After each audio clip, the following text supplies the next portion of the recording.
Bien-aimés frères dans la foi, je dirais comme l'apôtre Paul, je vous salue au nom de Jésus. Je ne voudrais pas dire comme l'apôtre Jean, mes petits-enfants, il y en a qui sont bien plus âgés que moi ici.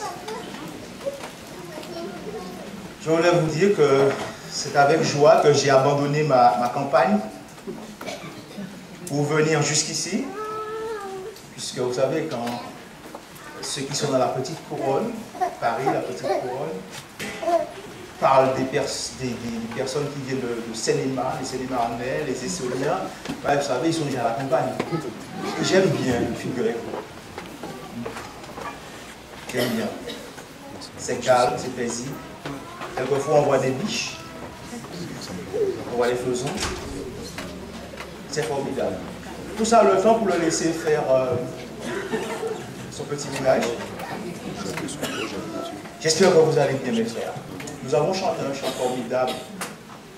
Et j'aime bien cette dernière strophe qui dit « Si tu n'as pas besoin de moi ». C'est Jésus qui parle. Hein? Si tu n'as pas besoin de moi. Mais la suite de cette strophe dit « Ton sauveur a besoin de toi ». Aujourd'hui, j'aimerais voir avec vous, mes amis, mes frères et sœurs dans la foi,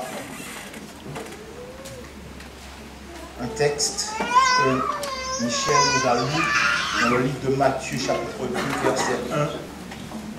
Des mages sont sortis d'Orient et ces mages sont venus adorer Jésus.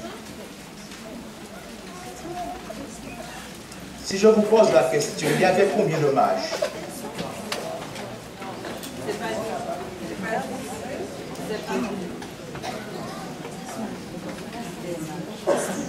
Vous voyez, tout de suite, nous ne sommes plus dans cette unité de pensée. Hein.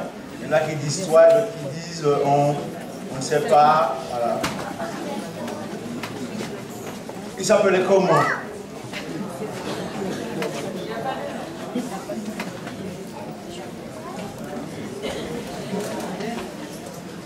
Il venait d'où? Ah, là, nous sommes d'accord. C'est bien. C'est bien, là, nous sommes d'accord. Effectivement, mes frères, nous ne savons pas combien ils étaient. Le texte ne le dit pas. D'accord? Il y a des courants de pensée où la tradition dit qu'ils étaient 3. Mais en réalité, le texte n'a jamais dit qu'il y avait 3 mages. Nous sommes d'accord? Le texte dit des mages sortirent d'Orient. Voilà. Ils sont sortis d'Orient. Ils ne s'appelaient pas Balthazar, Melchior ou Gaspard. Ça, je crois. Si mes souvenirs sont bons, parce que ça fait longtemps qu'on m'a raconté tout ça. Il n'y en a pas un qui représentait le continent européen, l'autre le continent asiatique et l'autre le continent africain. D'ailleurs, l'Afrique ne fait pas partie de l'Orient. Le texte nous dit qu'ils venaient d'Orient. Et le texte nous dit que c'était des mages. Maintenant, la question que je me suis posée, mais quel est le rapport, quel lien peut-il y avoir entre Jésus et des mages? Quel lien peut-il y avoir entre l'adoration et des mages?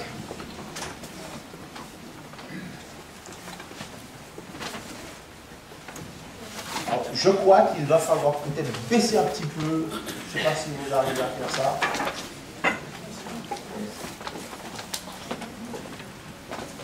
C'est good? Ok, voilà, merci. Matthieu chapitre 2, verset 1 fait cette déclaration. Jésus était né à Bethléem en Judée. Au temps du roi Hérode, des mages d'Orient arrivèrent à Jérusalem. Et ils dirent, où est le roi des Juifs qui vient de naître? Car nous avons vu son étoile en Orient et nous sommes venus pour l'adorer. Alors Hérode fit appeler en secret les mages et se fit préciser par eux à l'époque de l'apparition de l'étoile. Verset 9, après avoir entendu le roi, ils partirent et voici l'étoile qu'ils avaient vue en Orient les précédait, Arrivée au-dessus du lieu où était le petit enfant, elle s'arrêta. À la vue de l'étoile, ils éprouvèrent une très grande joie. Au verset 12, puis divinement avertis en songe de ne pas retourner vers Hérode, ils regagnèrent leur pays par un autre chemin. Nous allons prier, frères et sœurs. Prions le Seigneur. Notre Dieu, notre Père, ce matin, nous sommes venus pour t'adorer. Ce matin, Seigneur, nous sommes également venus pour laver notre robe dans le sang de Jésus-Christ. Ce matin, Seigneur, en toute humilité, nous sommes venus également pour t'offrir un culte d'adoration. Ce matin, Seigneur, nous sommes venus pour que tu nous instruises, Seigneur. Alors, s'il te plaît, alors que nous sommes rassemblés devant ta face, nous te demandons, dans le tout-puissant nom de Jésus-Christ, de prendre la parole et d'instruire toi-même ton peuple qui est ici présent et dans l'attente, Seigneur.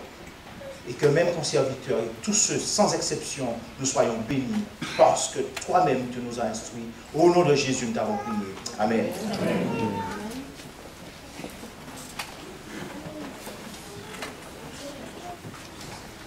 Nous comprenons très bien que Jésus, comme le texte le dit très clairement, est né à Bethléem. Qu'à cette époque, il y avait un roi qui s'appelait Hérode.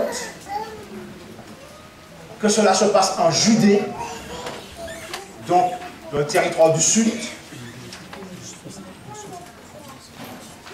Nous comprenons qu'il y a des hommes, des mages, qui ont vu une étoile. Et que cette étoile annonçait la venue de ce Sauveur.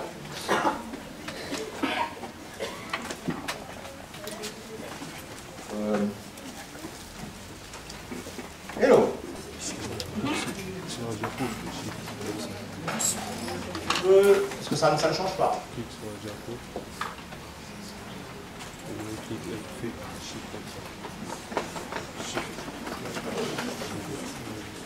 Si je vous pose la question, c'est bon? Alors, si tu peux faire descendre toujours.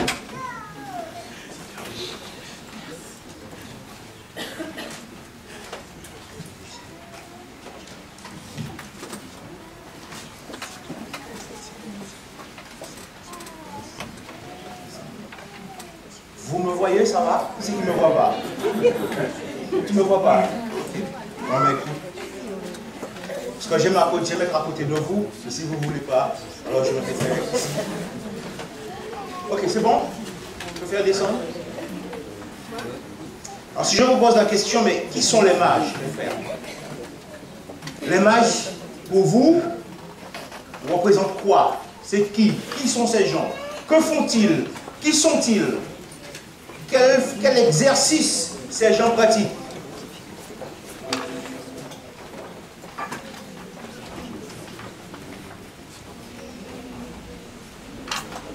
Vous avez une idée, non? Qui sont les mages? Qu'est-ce qu'ils font? Qui sont ces gens? Ils font quoi?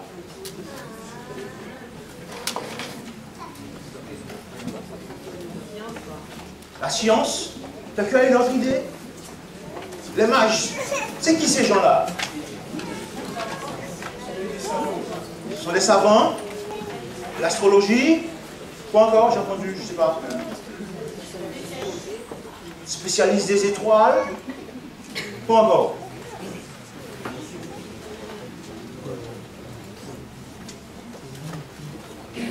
Visiblement, je crois qu'il y a un problème. C'est synonyme de magicien, un mage. Pardon? C'est un synonyme de magicien, mais je ne pense pas que ce soit ça. Je ne sais pas si c'est ça. Je pense pas. Ah d'accord. Mais vous savez, j'aime bien, c'est bien, hein, c'est bien.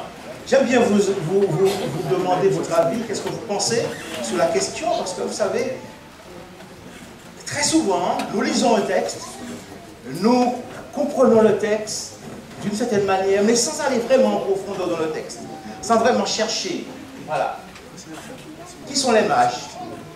Des mages arrivés d'Orient. Vous savez, le texte biblique, dans ce verset, on pourrait dire, n'entre pas en profondeur sur la question, n'est-ce pas? Mais maintenant, il nous appartient de chercher à comprendre, mais un mage, c'est qui? Il fait quoi? Si je vous dis aujourd'hui un médecin, qu'est-ce que vous allez me dire?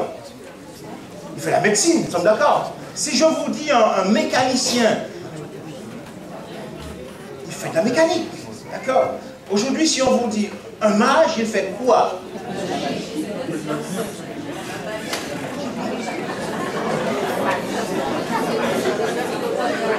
Ok. On va y arriver, ne vous inquiétez pas. L'Orient, c'est le lieu où l'on pratique la divination et la magie. Rappelez-vous de Daniel. Ok, vous vous rappelez Daniel? Qu'est-ce qui s'est passé?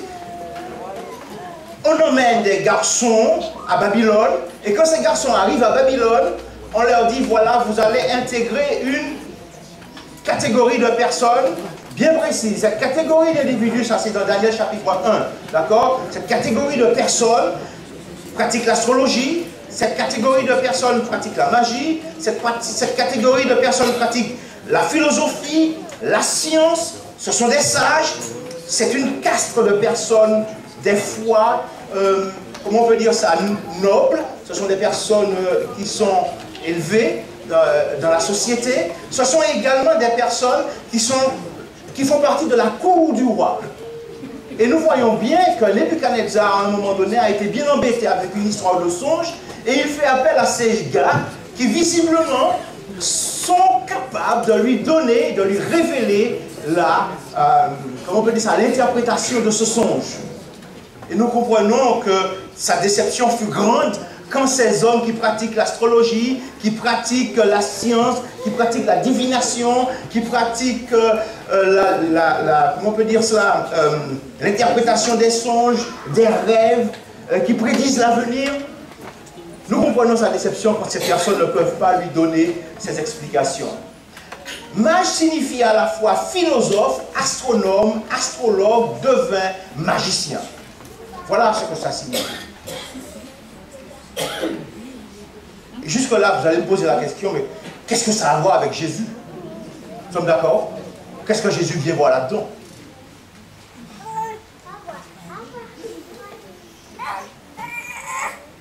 Si nous traduisons de l'hébreu, alors l'hébreu va traduire un mot composé, Ober Shemaim, donc les hommes qui partagent les cieux. Et vous avez des versets qui vous donnent des endroits bien précis dans la Bible où ce terme est employé. D'accord? Par contre, je vous ai mis en rouge, tous, ce sont des gens qui partagent les cieux, donc ils découpaient le ciel par sections et ils étudiaient les étoiles. Et je vous l'ai mis en rouge, tout cela dans le vain espoir de prédire l'avenir. D'accord? Le but, c'est d'étudier pour prédire ce qui va se passer. D'accord? Okay. Qu'ils ne fussent absolument pas parvenus, l'étude minutieuse quand même du ciel s'achemina vers une découverte merveilleuse qui est aujourd'hui la science de l'astronomie. Et franchement, je ne sais pas si ça vous est déjà arrivé de regarder dans un télescope et de voir les merveilles du ciel. C'est formidable, mes amis. Quand vous voyez les différentes galaxies, le grand chien, Orion, je ne sais pas les autres, Grand Rousse, Cassiopée et compagnie, c'est formidable, c'est merveilleux. Même quand vous regardez, vous prenez une jumelle, une bonne paire de jumelles et vous regardez la Lune, et quand vous voyez les cratères et tout ça, c'est formidable. En araméen, par contre, c'est toujours la même racine que vous allez trouver, la racine H, et vous allez le trouver dans Daniel 1, Daniel 2, verset 27, Daniel 4, verset 4 et 5, et Daniel 5, verset 7. Tous ces termes sont rendus par enchanteurs, magiciens, devins, astrologues. Et vous allez voir même dans les versions de français, en français courant, divination et magie. Ça c'est l'hébreu et l'araméen. Alors qu'est-ce que le grec nous dit? Le grec, alors c'est dommage que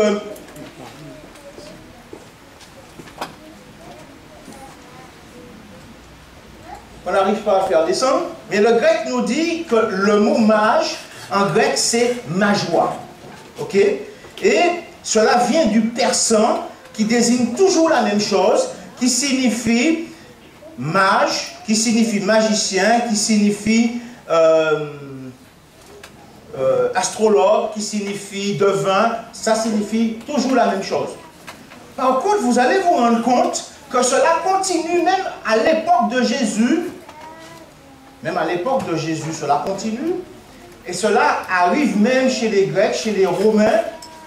Et l'apôtre Pierre a eu l'occasion, non pas Pierre, Paul et Barnabas, pardon, a eu l'occasion de se mesurer, on pourrait dire, d'être confronté à une de ces personnes qui s'appelait Élymas, d'ailleurs qui était d'origine juive, je ne sais pas si vous le savez, c'était un juif, et cet homme, mes frères, est arrivé et il était en train d'être en opposition avec le message que Paul et Barnabas prêchaient.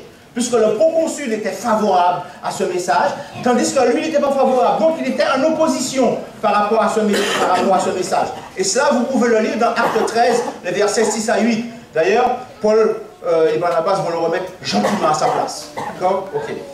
Maintenant, il y a un commentateur biblique qui s'appelle Ellen White. Qu'est-ce qu'elle dit sur la question? Ça marche, ça fait. Vous faire avancer? Okay. Ok. Alors, je vais vous le lire, parce que le temps que ça arrive.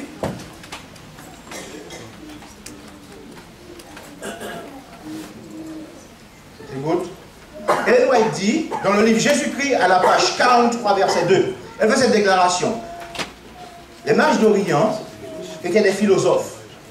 D'accord? Ils appartenaient à une classe nombreuse et influente, comprenant des hommes de haute naissance, ainsi que la plupart des riches et des savants de leur nation. Certains parmi eux abusaient la crédulité du peuple, d'autres hommes droits étudiant la vérité inscrite par la providence de la nature étaient respectés à cause de leur intégrité et de leur sagesse. Parmi ces derniers se trouvaient les mages qui vinrent voir Jésus. Rappelez-vous que ce que nous avons vu, si nous revenons un peu en arrière, si nous revenons, la racine, que ce soit en hébreu, que ce soit en araméen, ou que ce soit en grec, on ne définit pas trop entre celui qui étudie seulement les étoiles et seulement celui qui étudie la magie, d'accord? On fait une espèce de package et on vous donne cela. Vous avez remarqué ça? Ce qui veut dire que pour les termes ne font pas vraiment la différence. Ok? Et d'ailleurs, Ellen White est obligée un peu de remettre un peu de l'ordre dans tout ça. Néanmoins, elle dit toujours dans ce même livre, à la page 43, verset 3, elle fait toujours cette même déclaration, et je vous l'ai mis en rouge, et dit la lumière divine a toujours resplendi au sein des ténèbres du paganisme, en scrutant le ciel étoilé pour y découvrir les mystères cachés. Ils faisaient quoi les mages? Oh, je ne vous ai pas entendu mes frères. Ils faisaient quoi les frères? Ils scrutaient les étoiles. C'était des hommes qui regardaient, qui faisaient l'astronomie. Ok? Dans ces sentiers illuminés, ces mages contemplaient la gloire du Créateur, désireux d'obtenir une connaissance plus complète. Ils se tournèrent vers les écritures hébraïques qu'ils conservaient précieusement dans leur pays. Et par contre, quand nous arrivons ici, il dit Balaam appartenait à la classe des magiciens. Vous connaissez Balaam, n'est-ce pas?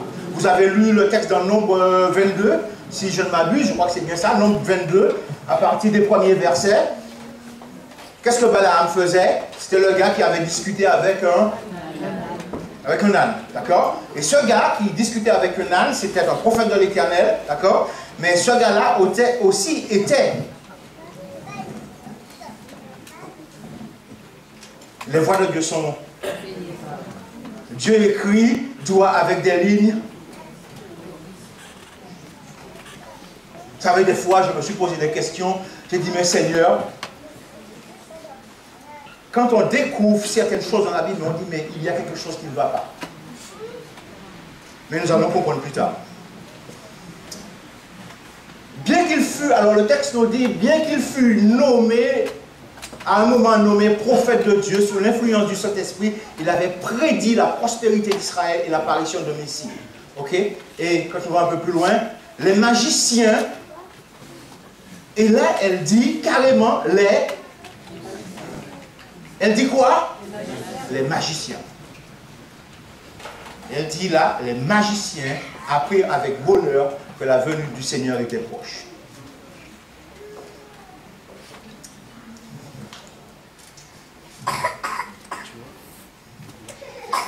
Qu'est-ce que Dieu avait dit au peuple d'Israël? Est-ce que vous savez? Pardon? Tu ne laisseras pas vivre la magicienne. Tu ne? Tu ne laisseras pas vivre la magicienne. Oui, il avait dit ça, effectivement. Alors, nous allons prendre le premier texte dans Jérémie, chapitre 27, verset 2. Et il dit, vous n'écoutez pas vos prophètes, vos devins. Dans le peuple d'Israël, mes amis, il y avait des prophètes et des devins. Ok? Dieu a dit, vous n'allez pas écouter ces gens-là. Vous n'écouterez pas ces gens-là. Dans le peuple, vous n'écouterez pas vos prophètes et vos devins.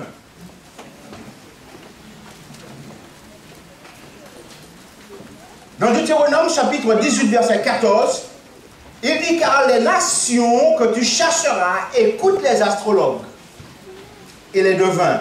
Mais toi, l'Éternel, ton Dieu, ne le permet pas. Dieu ne permet pas que tu écoutes ces gens-là.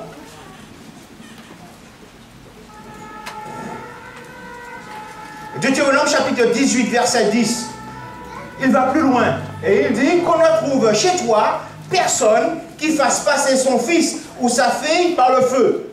Personne qui exerce le métier de devin, d'astrologue, d'augure, de magicien. Qu'on ne trouve chez toi personne qui fait cela. Et dans Deutéronome chapitre 18, verset 11, il dit d'enchanteurs, de personnes qui consultent ou qui évoquent les esprits ou qui disent la bonne aventure, des personnes qui interrogent les morts. Qu'on ne trouve chez toi personne qui fasse cela. Et nous comprenons très bien que c'est quelque chose qui est en opposition à Dieu de manière très claire.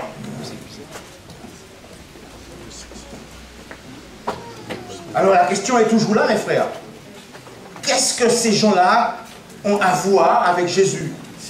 Qu'est-ce que ces gens-là ont à voir avec l'adoration? Est-ce que la divination, est-ce que l'astrologie, est-ce que la magie a quelque chose à voir avec Jésus?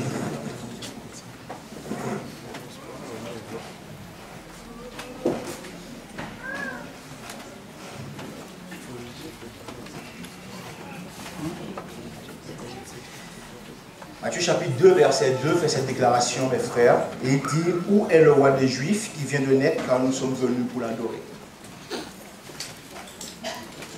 Des hommes qui sont sortis d'Orient, qui ont fait un si long voyage, à dos de chameau, certainement, à l'époque c'était comme ça qu'on voyageait, fait un tel trajet, et finalement ils arrivent, ils posent la question, mais où est le roi des Juifs? Nous sommes venus pour l'adorer. Bien aimés frères,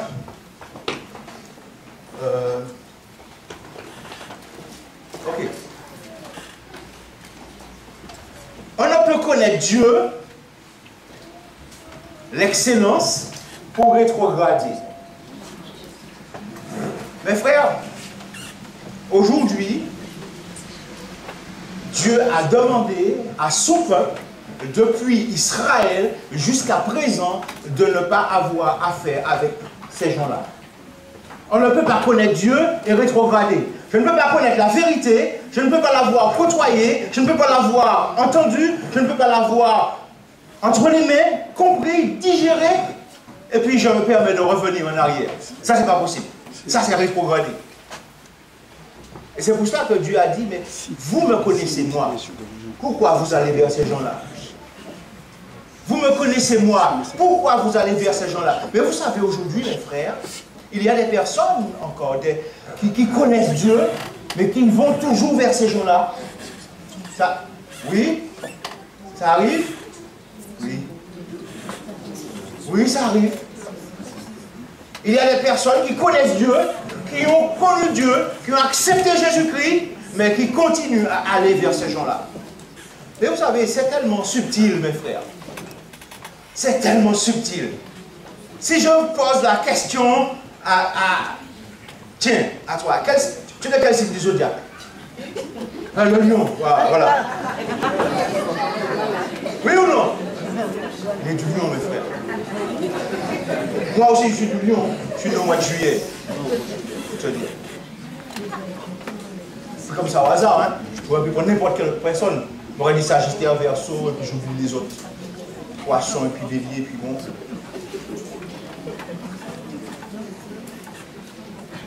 Il y a des personnes, mes amis, qui malheureusement vont vers ces personnes. Il y a des personnes qui disent que si je me marie, je suis lion, et que je me marie avec un bélier, ça ne va pas se faire. Et même le bélier pourrait dire que le lion pourrait me manger. Je plaisante avec la chose, mes frères. C'est une manière de le dire.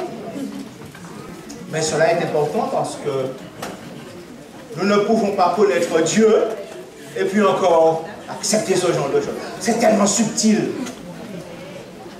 Et je suis sûr qu'ici, dans cette salle, tout le monde connaît son signe du zodiaque. Son signe zodiacal, pardon. Tout le monde connaît ça. Il n'y a pas une personne qui ne peut pas le connaître.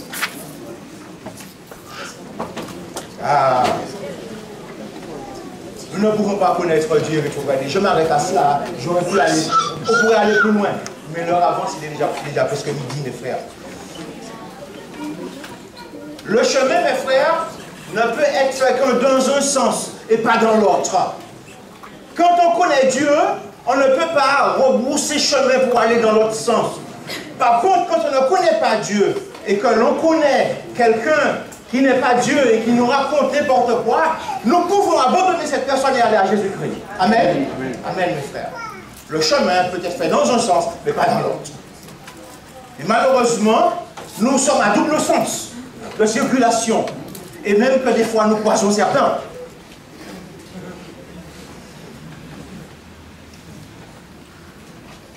Le chemin doit être fait seulement dans un sens. Et lorsque nous avons compris ça, alors nous avons compris où est la vérité et dans quelle direction nous devons aller, où est le but et qu'est-ce que nous devons atteindre.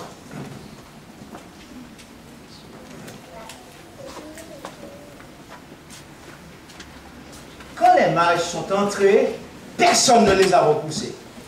Nous allons prendre un petit temps pour pouvoir discuter de ça. C'est formidable, mes frères.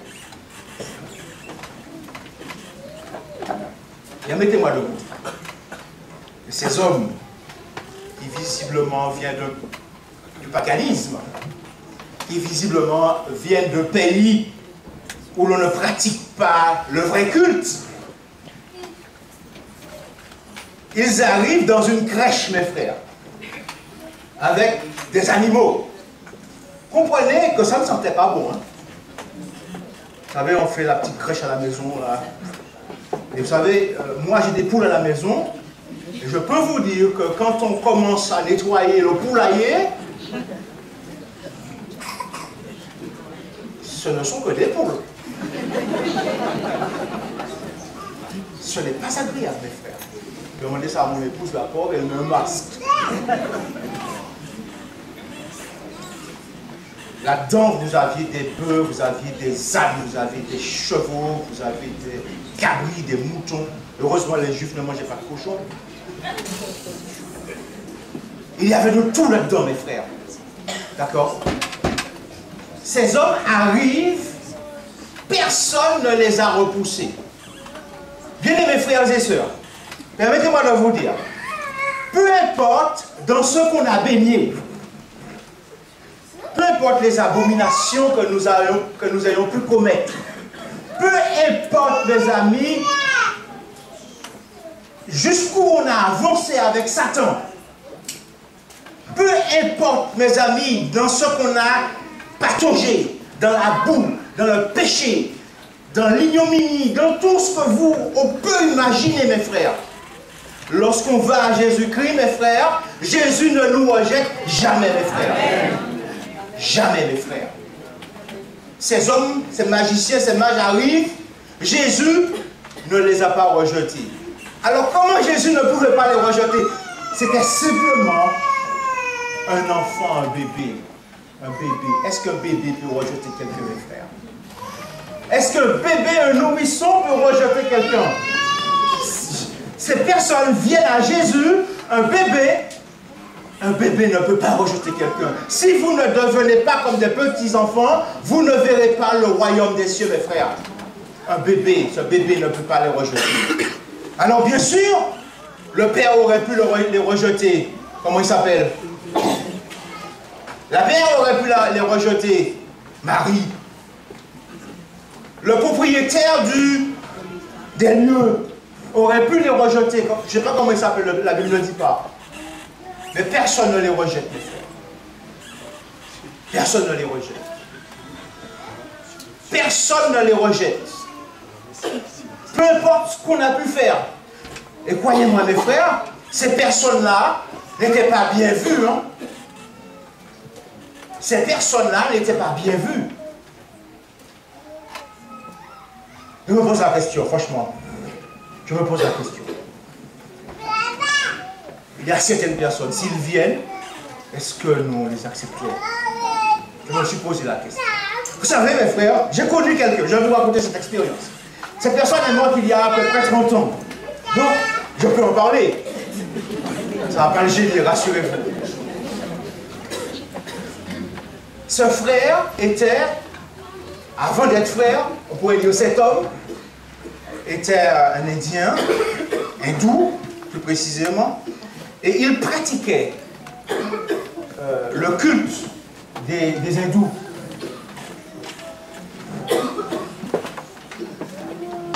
Alors quand il était jeune, il assistait à un prêtre, ok? Il y avait un prêtre qui faisait les offices, il assistait ce prêtre. Et puis quand il est devenu...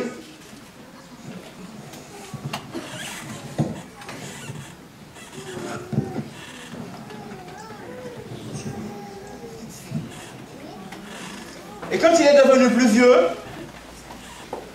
c'est lui qui est devenu prêtre. Vous connaissez, en Martinique, aux Antilles, je ne sais pas si ça se passe en Guadeloupe, j'y ai été, mais pas suffisamment longtemps pour voir. Vous savez, c'est les gars qui marchent sur le coutelas, le sable, bien aiguisé. Ce sable, après avoir marché dessus, on prend un coupe la tête d'un mouton d'un seul coup. Ça veut dire que c'est aiguisé. C'est pas de la rigolade. D'accord? Ils prennent ce coutelas, ils se tapent sur le ventre. Voilà. Cet homme me racontait que quand ils font cela, ils ont un certain temps, une vie où ils ne doivent pas manger certaines choses, ils ne doivent pas coucher avec leur femme, ils ne doivent pas faire un certain nombre de choses. Et ne voilà-t-il pas que quand ils ne respectent pas cela, et ils vous disent que l'esprit arrive sur eux, il était pris, il était jeté dans un fossé. Le diable ne rigole pas, mes frères. Des fois nous rigolons, mais le diable ne rigole pas, mes frères. Cet homme était entré assez profondément et s'était engagé avec Satan très profondément. Jusqu'au jour, mes frères, où cet homme rencontre Jésus-Christ. Jusqu'au jour où cet homme rencontre Jésus-Christ. Sa vie a changé. Sa vie a basculé. Il est passé de prêtre hindou à enfant de Jésus-Christ. Il est passé de citoyen des enfers à citoyen du ciel, mes frères. Amen. Cet homme a changé, devenu une autre personne. Cet homme a servi le restant de ses jours dans l'église. Et j'aime ce texte de 2 Timothée 4, verset 7, où l'apôtre Paul dit « J'ai combattu le bon combat, j'ai achevé la course. » Cet homme a achevé la course, mes frères. Il est allé jusqu'au bout. Jusqu'au bout, il est allé jusqu'au bout, mes frères. Il est descendu dans la tombe avec l'espérance. Et vous savez, il aimait un chant particulièrement, le 273 des hymnes et louanges, qui dit « Seigneur, je n'ai rien à t'offrir qu'un corps fatigué de souffrir. » Il a rencontré Jésus-Christ. Il a fait le chemin dans le bon sens, mes frères. Gloire soit rendue à Dieu. Et quand je l'ai entré dans l'église, Jésus-Christ ne l'a pas rejeté, mes frères. Même s'il y avait certaines personnes qui faisaient la grimace.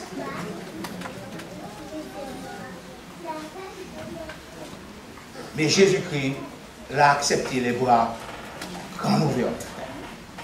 Jésus-Christ l'a libéré. Jésus-Christ a fait de cet homme un citoyen du ciel. Et gloire soit rendue à Dieu, mes frères, c'est cette espérance de le revoir. Parce que c'était un bon frère. Quand les mailles sont entrées, mes frères, personne ne les a repoussés. Encore moins Jésus. C'est pour cela que je vous ai dit, peu importe ce que vous avez pu faire, ne pensez pas qu'il y ait un péché. Ne pensez pas qu'il peut y avoir une situation. Ne pensez pas qu'il peut y avoir quelque chose qui mettrait Jésus dans l'impossibilité de vous délivrer. Quel que soit ce que l'on a pu faire, quelle que soit la situation qu'on a connue, mes frères, Jésus-Christ est assez puissant pour pouvoir nous délivrer. Amen, mes frères. Apocalypse nous dit, Apocalypse chapitre 9, verset 7, il nous dit que les personnes qui sont debout devant le trône, ce sont les gens qui ont lavé leur robe dans le sang de l'agneau. Parce que ces personnes-là avaient leur robe sale, mes frères. Leur robe était sale. Les robes de ces personnes-là étaient souillées, mes frères. Les robes de ces personnes-là ne sentaient pas bon.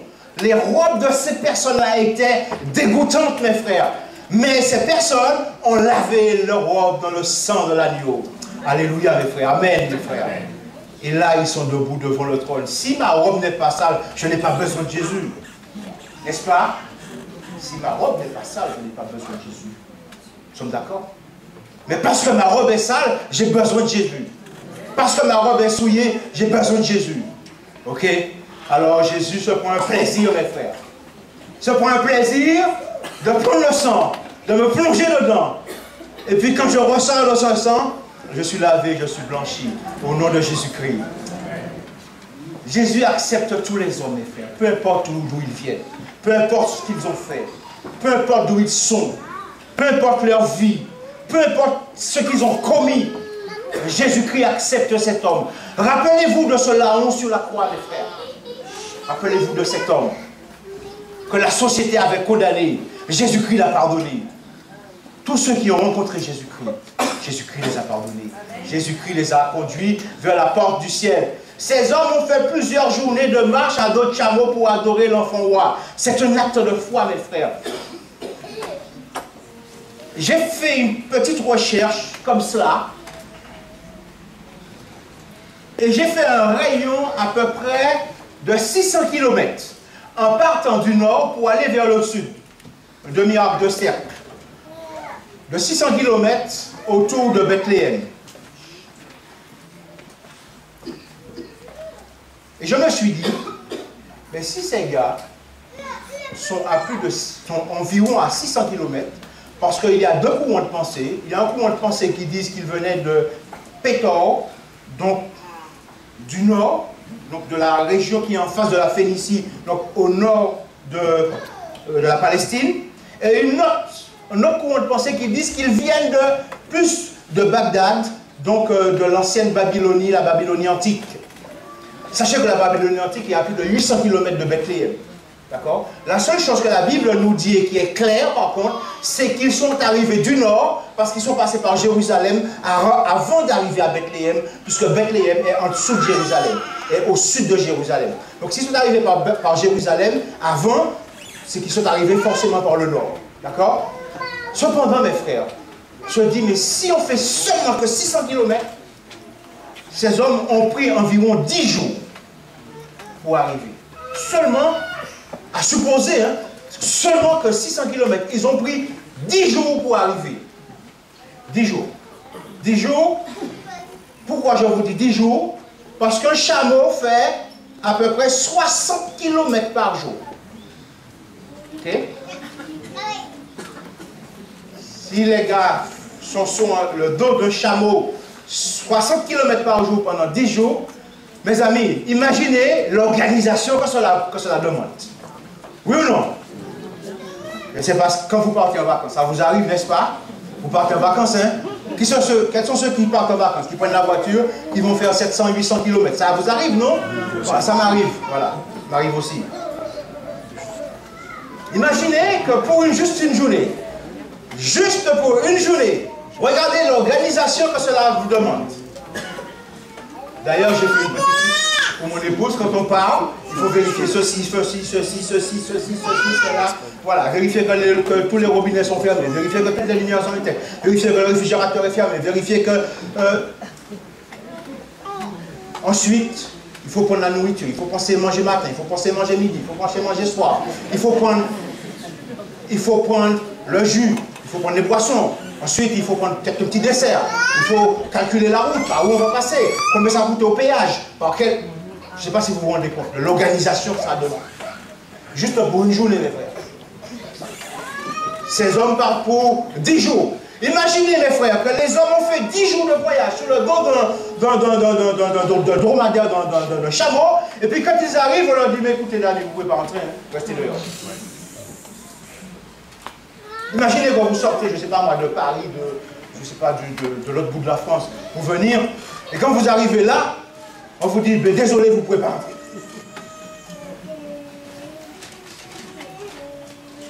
Comment vous allez prendre ça?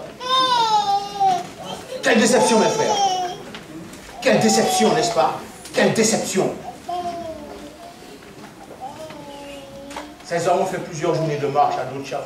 Mes frères, chaque fois que l'on s'approche de Jésus-Christ, c'est une démarche de foi. Sachez-le, chaque fois que l'on s'approche de Jésus-Christ, c'est une démarche de foi. Chaque fois que l'on s'approche de Jésus-Christ, chaque fois que l'on s'approche du Christ, chaque fois que l'on essaie de s'approcher du Christ, on se met à dos avec Satan. Chaque fois qu'on essaie de s'approcher du Christ, on peut se mettre à dos avec sa famille. Chaque fois qu'on s'approche du Christ, on peut se mettre à dos avec ses collègues. Chaque fois qu'on s'approche du Christ, on peut se mettre à dos avec le reste de la société. Chaque fois qu'on s'approche du Christ, mes frères, nous sommes persécutés. Chaque fois qu'on approche du Christ, le diable ne veut pas. Chaque fois qu'on s'approche du Christ, il nous met des bâtons dans les roues. Chaque fois qu'on s'approche de Jésus-Christ, il veut nous arrêter. Quand on s'approche de Jésus-Christ, c'est une épreuve de foi, mes frères. C'est par la foi qu'on s'approche de Jésus-Christ. Et ne regardez pas le nombre d'épreuves, le nombre de journées de marche. Ne regardez pas le nombre de sandwichs qu'il faudra faire. Ne regardez pas le nombre de boissons qu'il faudra prendre. Ne regardez pas le nombre de personnes que vous aurez à dos. Regardez à Jésus-Christ. Et ces hommes ont regardé à Jésus-Christ, mes frères. C'est un acte de foi. Ces hommes ont marché, nous allons terminer, mes frères, parce que l'heure est arrivée. Ces hommes ont marché, les yeux levés en haut. Qu'est-ce qu'ils regardaient? Une étoile, mes frères. Une étoile. Les frères ne regardaient pas la route. Vous savez, très souvent quand je parle comme cela, maintenant, c'est vrai que je connais quand même pas mal de routes. Mais malgré ça, c'est vrai que je regarde la route, et très souvent j'ai le GPS devant les yeux, vous savez. Parce qu'on fait confiance à cette machine, vous savez. C'est quand même bizarre. Ces hommes avaient leur GPS. Une étoile, frère. C'est quand même bizarre. Une étoile qui leur servait de GPS. Et ces hommes ont fait confiance à cette étoile. Comme moi, je fais confiance à mon GPS. Comme vous faites confiance à votre GPS, n'est-ce pas? Okay. Ces hommes ont fait confiance à une étoile. Parce que cette étoile annonçait que Jésus-Christ. Alors ils ont fait confiance. Ils ont levé les yeux en haut, mes frères. Et juste pour vous dire que lorsque nous regardons à Jésus-Christ, nous ne regardons pas à Jésus-Christ comme je suis là maintenant, avec les yeux fixés vers le sol. Je regarde à Jésus-Christ, les yeux fixés par la foi, mes frères. Par la foi. Ces hommes ont fait preuve de foi. Ils ont levé les yeux en haut. Parce que c'est là que Jésus se trouve. C'est là la porte du ciel, mes frères. C'est là le trône de Dieu, mes frères. Et ces hommes ont marché pendant des mois, des semaines, pardon, plus d'une semaine, pour simplement rencontrer Jésus-Christ et pour venir l'adorer. Nous comprenons maintenant que ces mages, qui certainement pratiquaient des choses interdites, qui certainement vivaient dans le paganisme, qui certainement n'étaient pas en accord avec les principes divins, mais ils ont rencontré Jésus-Christ. Le texte ne nous dit pas qu'est-ce qu'ils ont fait par la suite. Le texte ne nous dit pas s'ils sont restés accrochés à Jésus-Christ. Le texte ne nous dit pas s'ils ont abandonné, s'ils ont renié. Le texte ne nous dit pas qu'est-ce qu'ils ont fait par la suite. Mais le texte nous montre cette démarche de foi qu'ils ont eue à ce moment-là et ils ont rencontré Jésus-Christ. Bien-aimés frères et sœurs, j'aimerais vous poser une question ce matin, juste une question. Quels sont ceux dans la salle qui aimeraient faire cette démarche de foi avec Jésus-Christ?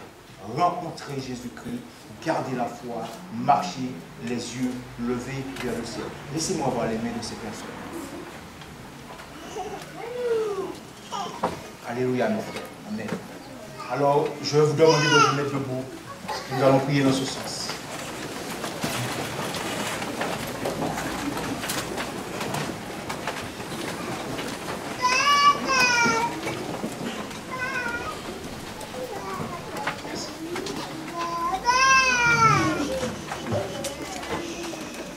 Notre Dieu, notre Père, nous voulons te louer, Seigneur. Nous voulons te bénir. Nous voulons exalter ton Seigneur. Nous voulons exalter ta majesté, Seigneur.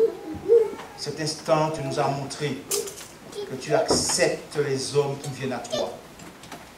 Peu importe d'où ils viennent, peu importe de quel pays, peu importe de quel lieu, peu importe ce qu'ils ont pratiqué. Seigneur, tu nous montres que tu les acceptes.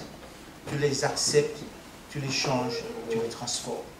Éternel notre Dieu, ici ce matin, nous voulons tous marcher par la foi, Seigneur. Nous voulons tous marcher les yeux levés vers le ciel. Parce que nous savons que le secours nous vient d'en haut, Seigneur. Alors, Père éternel, s'il te plaît, permets que chacun d'entre nous, dans la démarche que nous faisons chaque jour, Seigneur, nous puissions au fur et à mesure abandonner tout ce qui n'est pas de toi et aller dans le bon sens. Aller dans le seul sens, Seigneur, que tu as tracé. Le bon sens, le seul qui existe. Ne nous permets pas, Père, après avoir connu l'excellence, après t'avoir connu, Seigneur, après avoir fait des expériences avec toi, après avoir vu ta puissance, ne nous permets pas, Seigneur, de retourner et de faire marche arrière, Père. Donne-nous la foi, donne-nous la force, tiens-nous par la main, conduis-nous chaque jour auprès des eaux vives, Seigneur, du salut. Et permets que nous puissions nous y désaltérer à long trait, Père, dans la parole qui est la vérité. Accorde à chacun d'entre nous le courage et la force nécessaires de surmonter les épreuves. Et lorsque tu reviendras, Père, ne permets pas que seulement que ce soit certaines personnes qui soient là, mais que tous ici, Seigneur, nous soyons là. Que tous ici, Seigneur, nous puissions nous tenir par la main. Que tous ici, nous puissions être joyeux, heureux, parce que nous sommes reconnus et que nous savons que nous avons marché ensemble, nous avons lutté ensemble et que nous avons été sauvés ensemble. Au nom de Jésus. Amen. Amen. Amen. Vous pouvez vous asseoir, merci.